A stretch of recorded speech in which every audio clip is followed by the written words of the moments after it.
അസ്സലാമു അലൈക്കും. ഇന്ന് എടുക്കാൻ പോകുന്ന സബ്ജക്റ്റ് നമ്മൾ മുന്നേ പറഞ്ഞിട്ടുണ്ടായിരുന്നു. അന്ത്യനാളിൽ യഥാർത്ഥ സൃഷ്ടാവിൻ്റെ തെളിവുകൾ പുറത്തു വരുന്നു, അഥവാ നമ്മുടെ ശരീരത്തിൽ തന്നെ വരുന്നൊക്കെ നമ്മൾ പറഞ്ഞിട്ടുണ്ടായിരുന്നു.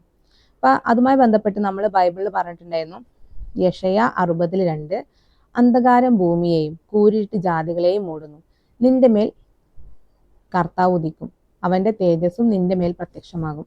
യെശയ്യാ 66:14, ദൈവത്തിൻ്റെ കൈ ദാസന്മാർക്ക് വെളിപ്പെടും, ശത്രുക്കളോടായിരിക്കും അവൻ ക്രോധം കാണിക്കാന്ന്.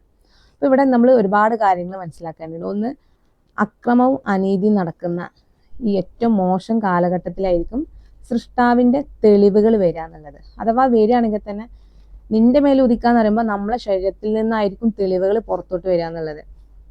ഇനി ദാസന്മാർക്ക് കൈകൾ വെളിപ്പെടുന്ന പറയുന്നത്. അപ്പോൾ ഈ എന്ത് തെളിവാണോ പുറത്തു വരുന്നത്, ആ തെളിവ് സൃഷ്ടാവിൻ്റെ കൈകളുമായി ബന്ധപ്പെട്ട തെളിവുകളായിരിക്കുന്നു.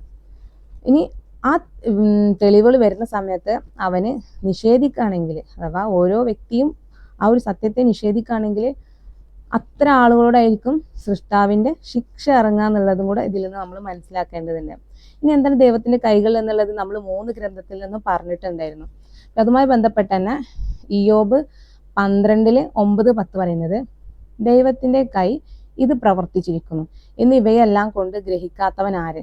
സകല ജീവജന്തുക്കളുടെയും പ്രാണനും സകല മനുഷ്യവർഗത്തിൻ്റെയും ശ്വാസവും അവൻ്റെ കയ്യിലിരിക്കുന്നു. അപ്പോൾ ഈ ഒരു കാര്യം, അഥവാ സൃഷ്ടാവിൻ്റെ ഒരു ആത്മാവിനെ നമ്മൾ ആശ്രയിക്കുന്നുണ്ട്.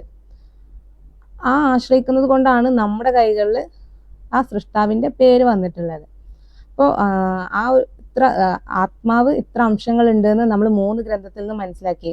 അതിലൊന്നിനെ നമ്മൾ ആശ്രയിക്കുന്നുണ്ട് എന്നുള്ളതും നമ്മൾ മനസ്സിലാക്കുന്നുണ്ട്.